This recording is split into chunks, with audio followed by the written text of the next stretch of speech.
Sebelum kita memasuki ke topik utama, mari kita saksikan video informasi berikut ini. Video tentang bagaimana Tiongkok membangun 113 kota dalam waktu 40 tahun dalam kecepatan membangun yang tidak banyak yang paham bagaimana semua ini bisa terjadi. These widespread and varied economic incentives, coupled with massive government spending on infrastructure to better connect the country, allowed new cities to seemingly grow out of nowhere at a rate that remains unmatched at any time in human history. While the likes of Shenzhen, Guangzhou and Wuhan are now more widely known, dozens of others are yet to achieve the same notoriety, despite now having enormous populations and playing an increasingly important role in the global economy. Guiyang is a classic example of this.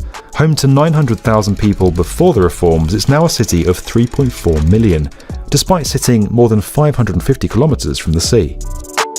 Lacking the easy access to global markets that coastal cities enjoy, Guiyang's economy transformed from one centered around machine manufacturing and mining to services, with an emphasis on computing and big data.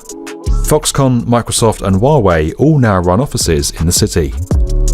Despite now boasting a modern skyline, Guiyang has retained many historical sites, including the Qingyan ancient town and Jiaxiu Pavilion, which have contributed to a growing tourism base.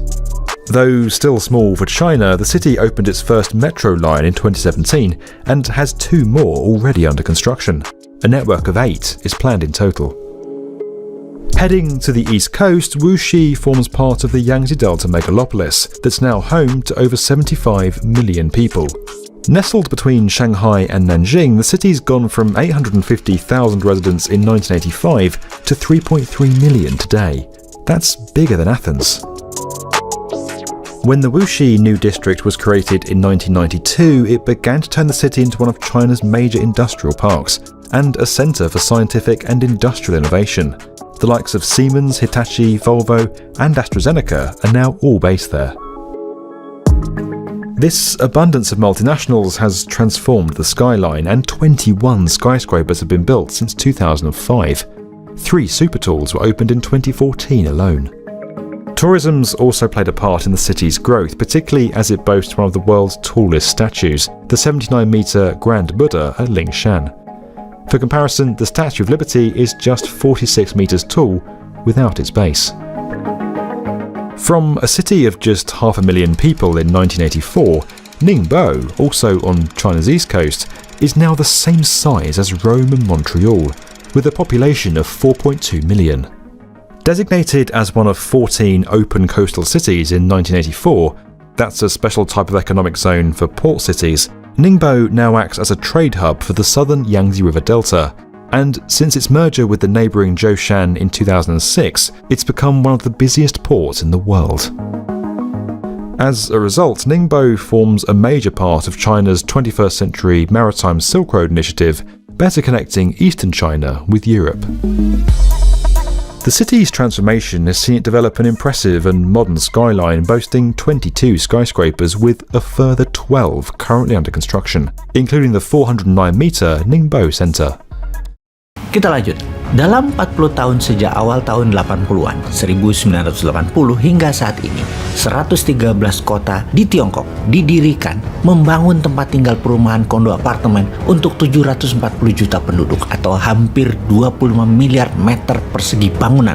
Mereka membangun 270.000 kilometer jalan raya dan anak jalannya, membangun 87.000 kilometer rel kereta api biasa, dan membangun 25.000 kilometer rel kereta api cepat, 20 pembangkit listrik tenaga nuklir, 55 power plant berbasis batu bara, solar, dan lain sebagainya, dengan total 250 megawatt listrik beserta jaringan transmisi ke seluruh Tiongkok, membangun 17 bendungan dan jalur irigasi, dan berbagai pembangunan lainnya dengan nilai investasi mendekati angka $50 triliun jika diakumulasi nilai tersebut dalam 40 tahun atau senilai hampir 400 kali APBN Indonesia yang hanya 130 billion dolar. Dari mana uang Tiongkok bisa segitu banyak? Adakah yang memberikan Tiongkok pinjaman atau dari dagang atau dari modal 10 jual 15 untung 50%? Jadi dengan 50 triliun dolar tersebut yang buat membangun Tiongkok harus punya omset atau harus punya revenue 150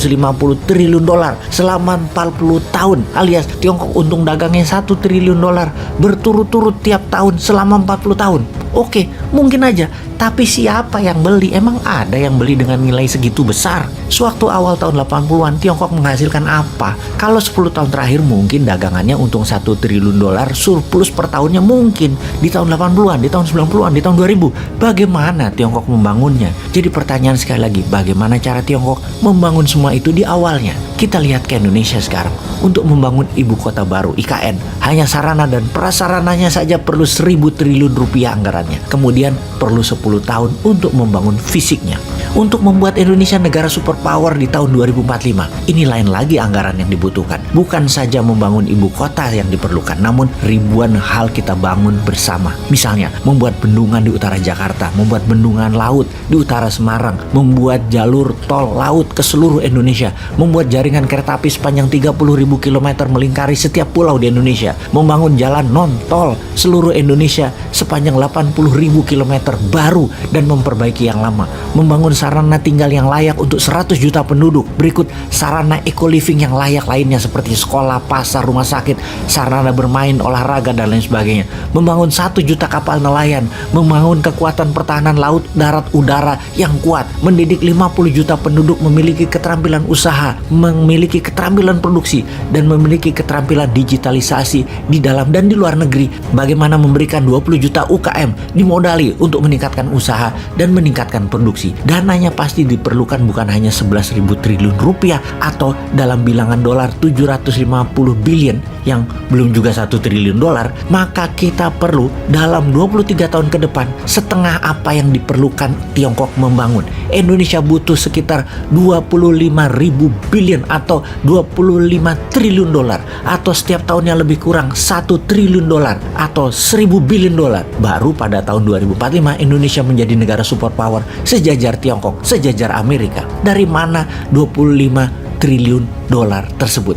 Atau per tahunnya dari mana 1 triliun dolar? Atau dalam 1 tahun perlu dana segar sebesar PDB Indonesia saat ini 16.000 triliun rupiah. Rumusnya sederhana, jumlah uang beredar harus sama dengan jumlah atau nilai barang yang diproduksi. Jadi kita menengok sisi produksinya terlebih dahulu.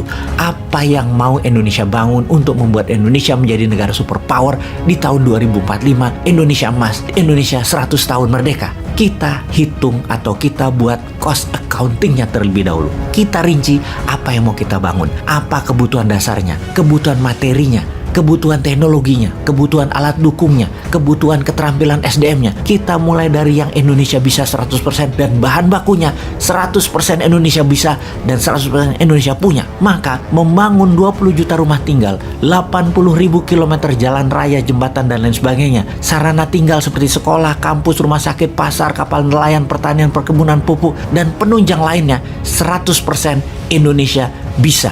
Kita bisa mulai dulu segera. Bagaimana kalau tahun 2023, tahun 2024 ini dulu kita bangun, yang kemudian bertahap apa yang akan kita bangun demi Indonesia menjadi negara superpower. Kita siapkan apa yang kita tidak ada unsur importnya untuk kita bangun segera.